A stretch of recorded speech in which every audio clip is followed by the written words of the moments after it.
Hi, hello, and welcome everyone. I hope you have a pleasant morning, afternoon, or night, wherever and whatever you're doing right now. When you stumbled across this video on the great expense of YouTube, but it's been a while since I've had a video focusing on Kings Island, and they have recently announced their 2021 operating schedule.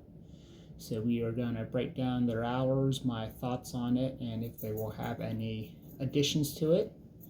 Case in point, Halloween Haunt, and the likelihood of that happening in 2021, because we all know that 2020 was a whole lot stairer than anything that they would have at Halloween Haunt, and Halloween Haunt got canceled. So I will let you know my thoughts on that at the end of the video, so make sure you stick around to the very end so you can hear what I think will happen with that. And the first and foremost thing is, when does Kings Island finally open this year? In most years, they usually opened up in April. Last year, I think their initial opening day for season pass previews was on Good Friday, which I think was April 12th last year, because I remember I wasn't be able to go to it because I had at work, Good Friday's a holiday, so I was going to be able to be there for first night of Orion, and then of course a little thing known as a pandemic happened, and it didn't actually open up until July the 2nd, I think, which is on a Thursday, and I know it went on July 3rd. But this year, the season pass preview is the weekend of May 8th and 9th, so I know a lot of people are excited for that weekend to be able to go there. I'm excited for that weekend, but unfortunately, or fortunately, it's not because of Kings Island, but my wife and I already have plans to be driving down to Florida that day, so we won't be at the season pass preview. But May 8th and 9th is the season pass preview day, so I'm sure there will be a lot of pass holders and enthusiasts who will be there that day. The first weekend of official operation is the weekend of May 15th, which is a Saturday, and May 16th. On the 15th, it's open 11 to 10, and on that Sunday, it's 11 to 8. And the opening at 11 is something we got to get used to, since in the past, Kings Island in a normal year would always open up at 10. This year, the earliest they open up on any day throughout the entire year is 11 a.m., which I'm sure is probably a way to sort of mitigate labor costs, because I know Cedar Fair just had a quarterly statement recently for Cedar Fair is their parent company of Kings Island, if you don't know, and they lost oodles of money last year, as pretty much anyone in the leisure entertainment field did. So as a way to cut costs a little bit, because I'm sure the first hour is typically not the busiest. Case in point, anytime I've done an amusement park, I've always tried to get there early to be able to get on to some of the big e-ticket attractions before anyone else does, or before there are long lines. So Kings Island and Cedar Fair know this, so they're like, hey, if you're going to cut hours, this is a good hour to cut. So that's where we're at with that. But on the 15th, they're open till 10 p.m., like I said, and then on the 11th, on Sunday, it's open to 8, and that's something that it's like that for the first couple weekends are open in May. And as always, you're only open on weekends at first, since they're open till 10 on Saturday nights, and then they close at 8 on Sunday nights.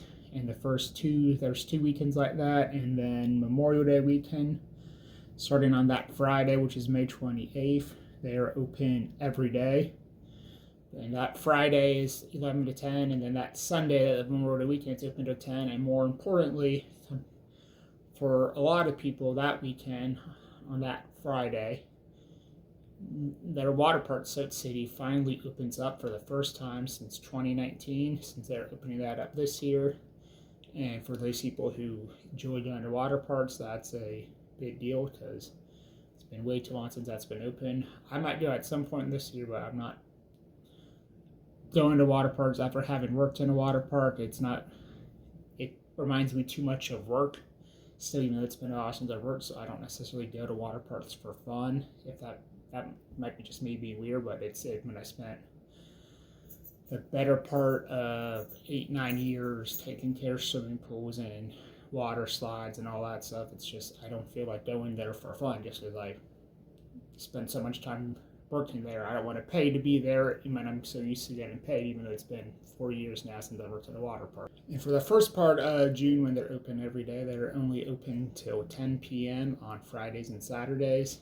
But Friday on the weekends are open till 10. During the weekdays, they're open till 8.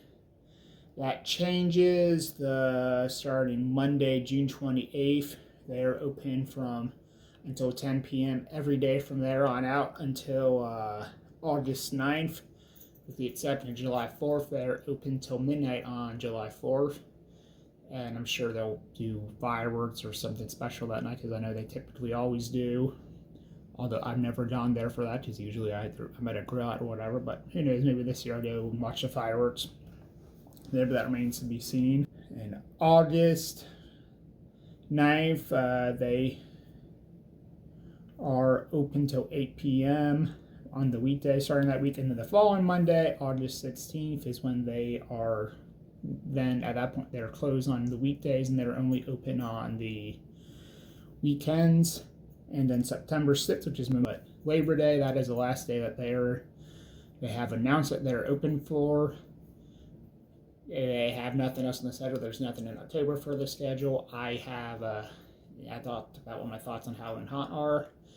And I said I will talk about it later in the video. This is towards the end, so I'll mention that now. My thoughts are that they do want to have Halloween Haunt, because this at Kings Island and Cedar Fair, the parent company wants it at all their parks, but they haven't announced anything, because I know they've said they want to wait to see how the things are looking with the vaccine rollout and how the pandemic's going, and by the time we get to the summer, because I know for them, their busy time of the year is typically August and September, and especially October for Halloween Haunt, so they want to make sure that they're able to see if it makes sense to get everything for that sort up. But it'd be a heck of a lot easier to announce something later on that hasn't been announced that they're going to have it. So like if they announce in July that they're going to have Halloween Haunt, it'd be a lot easier to announce that in July than it would be to announce it today, which is still the middle of February, because we still have like a foot of snow outside as I'm recording this video, though hopefully it's melting today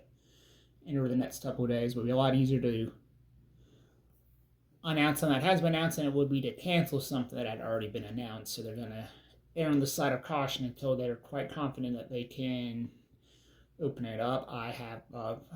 I'd be shocked if there isn't one this year. Having said that, a year ago at this time, because it's February, I would have been shocked that if you had told me that Disneyland Park in California would be closed for more than a year, I would have never believed you. And yet here we are. So, but I know Cedar Fair makes way too much money from Halloween Haunt at all their parks to not have that open if they can in any way, shape, or form have it open. I think they're putting a lot of their eggs in a successful second half of the season for them, which is basically July and then especially September, because even last year at Kings Island, they had their little fall festival on weekends in September. That was a whole heck of a lot busier than it was at any other time during the year. I remember, like, even with social distancing, walking the line for Orion and maybe spending half an hour usually, but then during that weekend, if I didn't ride it first thing in the morning, it'd be hour, 2 hours, and everything would be an hour, 2 hour long wait. And I also, based on the way the website looks, this is something that will hopefully be nice. It appears that while they'll still be having social distancing requirements and lines, and I have no doubt masks will still be required, but it appears the way you read the website that you will be able to ride every seat in the ride on the roller coasters. They're not going to be having it every other seat, which should greatly increase capacity at Kings Island and make the lines shorter. I know at Disney World they've been doing this for a while, and all their roller coasters, they have some plexiglass on some of the rides to separate them, and they still have some social distancing. I'm not sure if Kings Island will do that or not, but I know they're going to try and get capacity up, because they don't want people waiting in line, because if people are in line, you can't be buying food or drinks or games or merchandising. That's how they make their money. And it's also, if they are able to do this, and Cedar Point does this as well, that will make a great Cedar Point more enjoyable, because going up last year to Cedar Point during the middle of the pandemic with the long waits due to social distancing on the rides, and only every other ride made it less enjoyable. So if they do have every seat taken, I might go up to Cedar Point again this year. If not, then maybe not.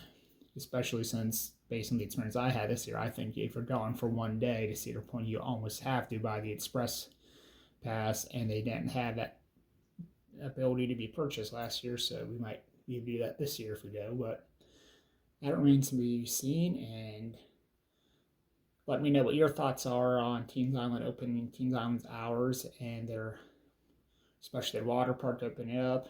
Like I said, leave a comment, and as always, give us a big thumbs up and subscribe.